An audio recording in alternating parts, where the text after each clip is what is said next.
कृतवान साधु मंग पूर्वकाम ब्राह्मणो भक्तता दुनानम कुतम दूरी रत्नाम जिसाम सूची महाराज जी कहते हैं साधु यात्रा करके ब्राह्मणों को धन देकर रतन नगर को चला। जब मार्ग में चला तो भगवान ने मन में सोचा किसकी परीक्षा लेनी चाहिए, इसका हृदय शुद्ध हुआ है या नहीं।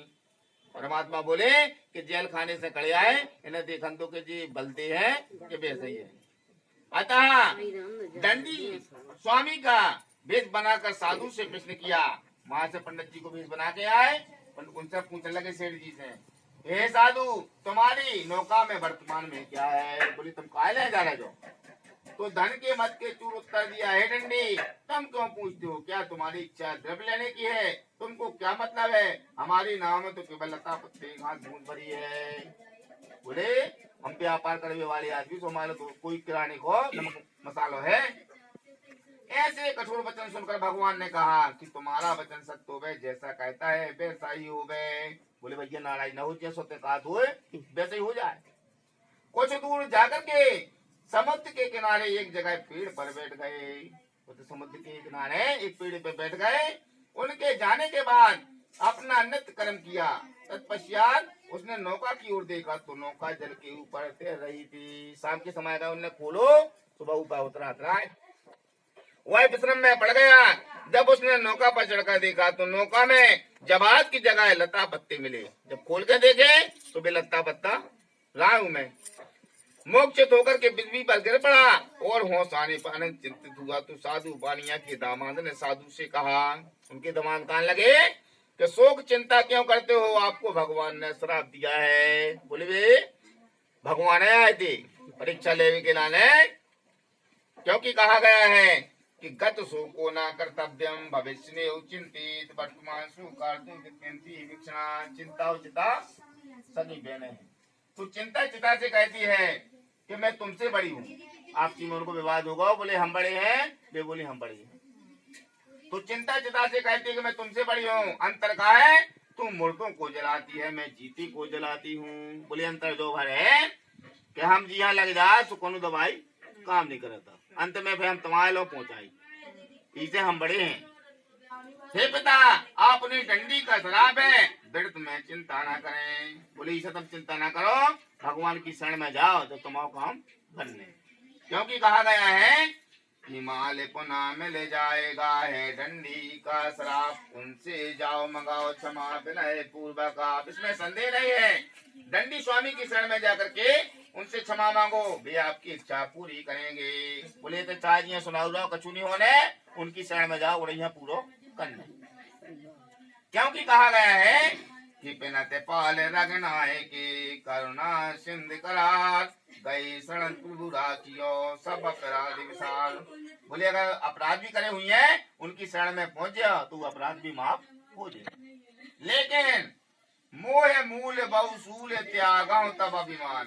बोले भगवान की शरण में जाइयो तो न धन को घमंड न शरीर को घमंड। कैसे होता घमंड नहीं चलता।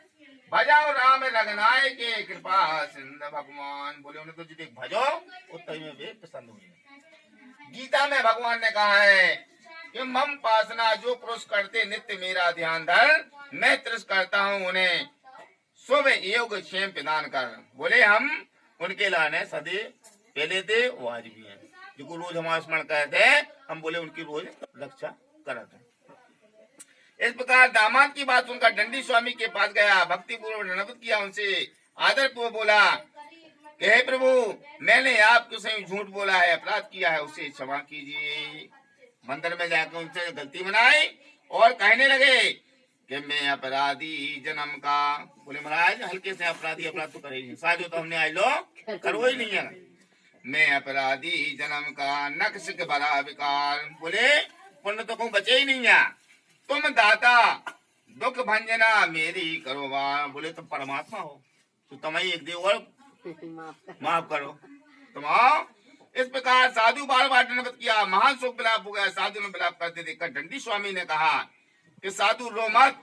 भगवान प्रसन्न हो गए और कहने लगे कि रो मत, तूने पूजा करने का वादा किया था किंतु अभी तक नहीं किया है। बोले तुमने सत्यनारायण की कथा आज लो नहीं करी, इसलिए हे मूर्ख मेरी आज्ञा से बार बार दुख प्राप्त हुआ है। बोले तुम्हें कहीं भी गड्ढा में गिर गए लेकिन तुम्हारी समझ में नहीं आई।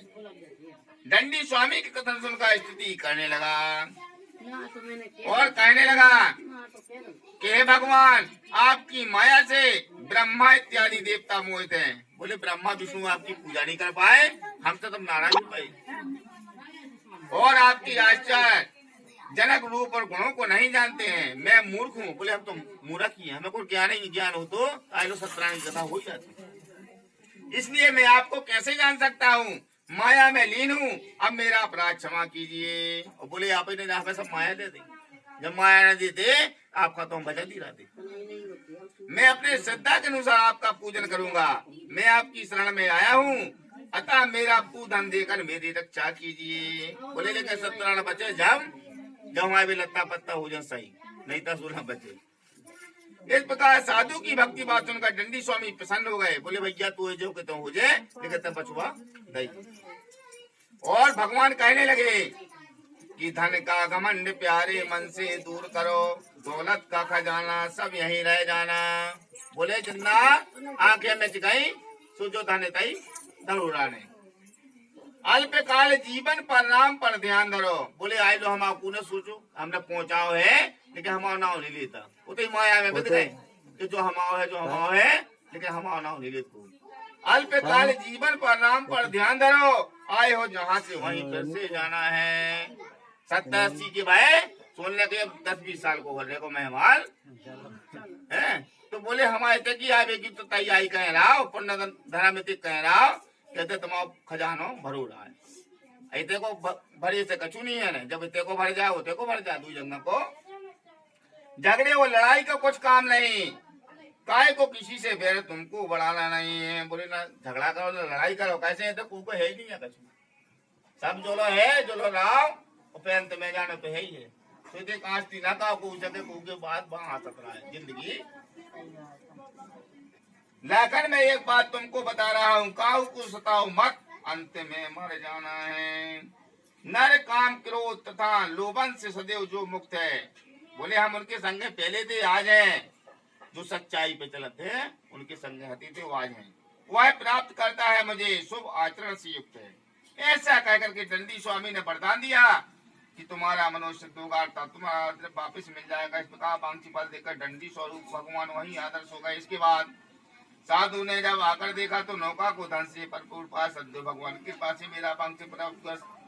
सत्यदेव भगवान तत्पश्चात उसी स्थान पर श्रद्धापुर भगवान का पूजन करके उनकी कृपा से घर के लिए प्रस्थान किया। और हरपुर सत्यदेव के प्रसाद से 9 चीजें संभाल कर दामाद नौकों के साथ साधु स्वदेश को रवाना हुआ। जाके रविवारिया अपने गांव का आम लगे। कुछ समय के बाद वह अपने नगर के समीप पहुंचा तो दामान से बोला, वह देखो अपना रतन नगर दिखाई पड़ रहा है। सेवक से गए दामान से कि देखो अपना गांव दिखाने लगो।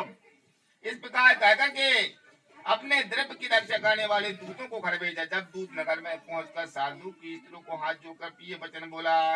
उनके मंत्री गए तो बता दो कि तुम्हारे सेठ जी आ गए।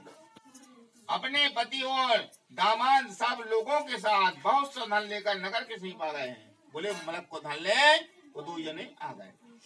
दूत के मुंह के वचन सुनकर के उस पतिव्रता पत्नी ने प्रसन्न होकर के उसी समय अपनी कन्या से कहा तो तुम सत्यनारायण भगवान का पूजन करो, मैं शीघ्र पति के दर्शन करके आती हूँ। बोले तुम कथा बंद कर दे, हम जैसो देखिए आए कि नहीं आए। ऐसा कह करके वह पति के दर्शन करने चली गई। और कलावती ने अपनी माता की इस तरह बात सुनकर शीघ्र सत्यदेव भगवान का पूजन समाप्त किया और भगवान का प्रसाद बिना ग्रहण किए अपने पति के दर्शन करने के लिए चल दी। 2 जन ने कथा बंद करी तो चलेगा देख। इससे भगवान रुष्ट हो गए, क्रोधित हो गए। उसके पति नाव और द्रव्य सहित जल में डुबा दिया गया। वही नाव आया सबका पानी में डूबा था। बोले अब देख लो यहाँ देखने। इसलिए कलावती कन्या अपने पति को ना देख सकी और महान शोक रोदन करती भूमि पर गिर पड़ी। वो गिर पड़ी के परमात्मा दुख ही दुख लिखेगा हमारे। और भगवान से कहने लगी कि हे बिजना तूर कहा बिगाड़ा। बोले परमात्मा तुम्हारा कहाँ बिगड़ गया, जो कहीं दुख में डाला बिन पति कर मोर कहाँ ठिकाना, यही तो अच्छा मर जाना। बोले जिंदगी भर होगा दुख होगा, जिससे प्राण निकल जाए सो साजो है। इस तरह नौका को डूबी हुई और अपनी कन्या को न दुखी देखा तो साधु मन में भाई भीतु का सोचने लगा, परम चिंता से युक्त हो गए हैं। इसके बाद लीलावती कन्या को विलाप करती देखकर पति से बोली कि स्वामी देखते ही देखते नौका कैसे लुप्त हो गई है।